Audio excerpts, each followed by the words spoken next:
ఈరోజు మనం తపుస్సు భల్లూకుల గురించి క్లుప్తంగా తెలుసుకుందాం. వీళ్లే బుద్ధుని మొట్టమొదటి గృహస్థ శిష్యులు. అసలు వీళ్ళెవరు? గౌతమ బుద్ధుడికి జ్ఞానోదయమైన వెంటనే ఆయన్ని కలిసిన ఇద్దరు వ్యాపార సోదరులన్మాట.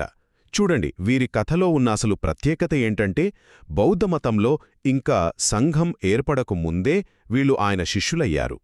మొదటిది, వాళ్ల నేపథ్యం చూద్దాం. ఉత్కల ప్రాంతానికి చెందిన ఈ సోదరులు బుద్ధుడికి జ్ఞానోదయమైన 8 వారాల తరువాత ఆయనను కలిశారు. వాళ్లు బుద్ధునికి అట్లు, తేనెను ఆహారంగా సమర్పించారు.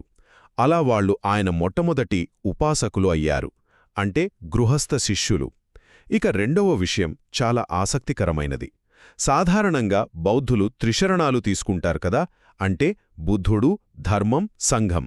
కాని వీళ్లు శిష్యులుగా మారినప్పుడు ఇంకా సంఘం అనేదే లేదు. అందుకే వాళ్లు కేవలం ద్విశరణం మాత్రమే స్వీకరించారు. అంటే బుద్ధుడిని, ధర్మాన్ని మాత్రమే శరణు కోరారు. ఇది బౌద్ధ చరిత్రలోనే చాలా అరుదైన విషయం.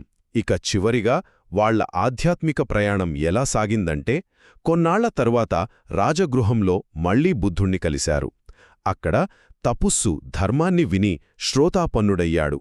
అంటే నిర్వాణ మార్గంలో మొదటి స్టేజ్కి చేరుకున్నాడనమాట.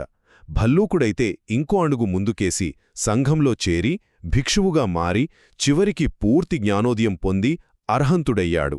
సో సంఘం ఏర్పడక ముందే బుద్ధునిపై పూర్తి నమ్మకంతో ఆయన మార్గాన్ని అనుసరించిన మొట్టమొదటి వాళ్లుగా వీళ్ల కథ నిలిచిపోయింది.